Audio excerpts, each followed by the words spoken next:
Hey guys, this is Jim with NoBSing.us. I'm here with Chris Liguori at Ricardo Almeida BJJ in Hamilton, New Jersey. Chris has got a really big fight in October on Bellator 33, Chris? 33, yeah. And that's on October 21st. How's the training going so far, Chris? Training's going great. Just finishing it up now. You know, we got about 2.5 weeks to the fight, so it's going hard, man. Just training with my whole team here at RABJJ, you know, and it's going great. Everything's going well. I think when you say you're training with your whole team is an understatement, because off camera you guys can't see who is here, but I took some quick notes. And in the room today we had two-time world champion Frankie Edgar, Eddie Alvarez, Ricardo Almeida, Jamal Patterson, Sam Oropeza, and Holes Gracie. So the room was absolutely stacked with talent today. And there's a saying that goes, iron sharpens iron, Chris. How do you feel that the talent of the training pool that you have helps you in preparation for this fight? I mean, it's absolutely everything. You know, these guys help me get ready, man. When you're amongst these guys like this, you can't help but get better. It's either sink or swim in a class like this, you know, and a team like this. And there's no egos here. Everyone's here to help each other, man. Everyone comes together when someone else has a fight. You know, the other ones are there to push them along and really help them along. We're a big family here, man. So, you know, it's great. It's great. You're only as good as the people around you, and I got the best people in the world around me. Okay, let's see. The guy that you're fighting, his name is Ed Geeds, and I did some research on him this morning, and I think this is a really interesting and a compelling fight because it's kind of comparing and contrasting two different guys at different points in their career. On one hand, you have Geeds, who's 6-0. He's definitely a rising star. He's got 1 TKO, 2 subs, 3 decisions. And at least what I found on the MMA TV is the combined record of his opponents is 11-15. Now, the point with that is it's not that he's fought bums, but his management seems to be bringing him up at a very precise pace to the moment in his career when he needs a big breakout fight against a guy like you. All right, how do you feel about that? Absolutely. I think you know, you did a lot of research there. You did a little bit more than I did, but I think that's really what should happen. You know, you come out of the amateur ranks, even if you had an amateur ranks or whatever it is, but you come in pro, and you look in the boxing world, these guys fight 25 fights before they fight anybody with even a heartbeat. So I think they're bringing him up pretty well, and you know, 6-0. He's got the confidence behind him. He's got a couple finishes, a couple good fights. He went at the distance a couple times, so I think he feels he can do that also. So coming in and beating a guy like me with you know, pretty good, you know, pretty big record and been on the scene for a while. I think it's the next step up in his career, and I think they're doing the right thing here. As far as, you know, getting him the shot, Bellator's a bigger show. He's been fighting on the local scene for a little while now, so I think it's good. I just, you know, best of luck to him. All right, well, you know, that's really magnanimous of you to put it that way, and I also have the research on you as well. Okay, you're a young guy. You're only 27, but you're NoBSing.us a couple of months ago did a story on Jose Rodriguez. You're part of that whole crew, and if you guys read that story on NoBSing, you'll know what I'm talking about. Chris comes from the earliest days of MMA in New Jersey, back when there was the Bama fights.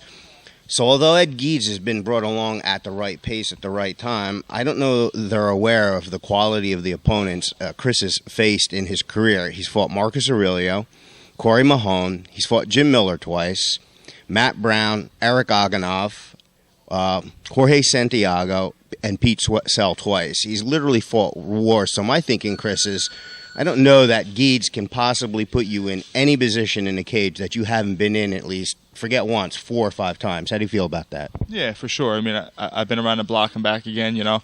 Started off my career somewhat of the wrong way in the sense that I wasn't brought along the way he's being brought along, which is the right way, you know. So I was kind of baptized in fire per se. But, you know, now I look back at it and you know, you can't teach experience, and I've been there before. I've been there with some of the toughest guys in the world. So, yeah, definitely I go into this fight knowing that I have been there before. I know how to prepare. I know how to train. I know how to, you know, you have a bad day in the gym. I know how to shake it off. It doesn't get to me mentally and stuff like that. So I think now when I go in there, opposed to in the beginning of my career, I go in there as full potential. You know, I don't go in there like I could be better, but my mind is this, my body's that. You know, I know how to train. Obviously, I had the best guys in the world around me, and I have the experience behind me. So, you know, just that's time to let it fly, man. One of the interesting things that, although you came in an early bunch, a lot of the guys have kind of fallen by the wayside. You're one of the original crew that just constantly and continually, slowly seems to keep improving his career. Now, you're very, very good friends with Frank Yeager, correct? Yeah, yep. Good friends. What I find interesting is you and Frankie, your careers have paralleled each other somewhat. Is that, you were at one gym, you left that gym, and you came here to Ricardo Almeida's. You have Mark Henry, both of you guys, as your striking coach now, and it seems to me that the catalyst in both of your careers changing is when you made those changes in the personnel around you. So maybe to use the term dream team is a little bit melodramatic, but you certainly have an amazing team surrounding you. You have Mark Henry as your striking coach. You're here with Ricardo Almeida. I spoke of the talent in the room today. How do you feel that you and Frankie, your careers kind of moving along at the same path? I think it was great. I think it was great. He came out of college just, a phenomenal wrestler, phenomenal athlete. He had the insane work ethic, and I feel like what I brought to it was, I kind of been down the road somewhat the wrong way, so I can kind of in a way steer him what to do, what not to do, and he made the best of his situations and best of his opportunities, and now the kid's world champion. I couldn't be happier for him, and we're like I said, we're a big family here.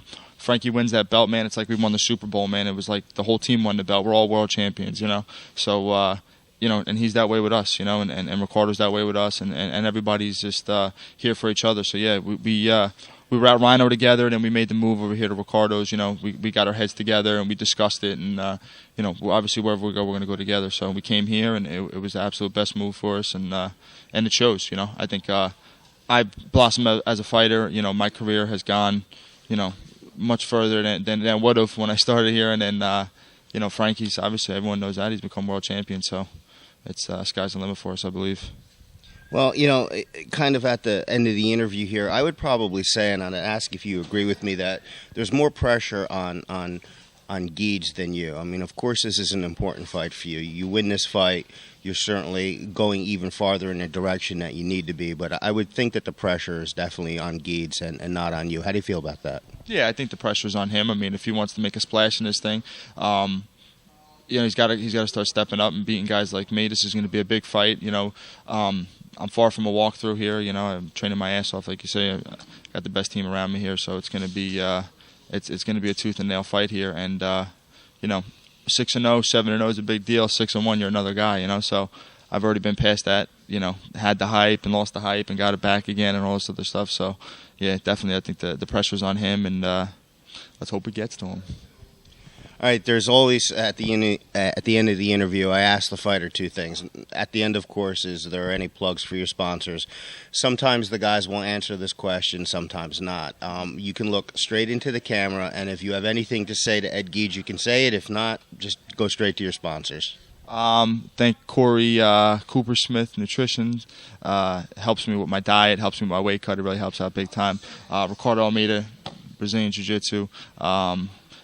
FE clothing brand. It's Frankie's new clothing brand. It's going to come out. You guys got to really check out for that. It's a cool symbol, man. It's really cool stuff. And to Ed Geeds, just train hard, buddy. Let's get it in, man. Just be prepared to go the whole time and be prepared to go hard, man. Good luck to you. All right, you guys can look forward. You can see Chris at Bellator 33, October 21st in Philadelphia. It's down in the city, so it's going to be a great fight. It's a stacked card. Chris, thank you for the interview. Thank you. All right, good luck. Thanks.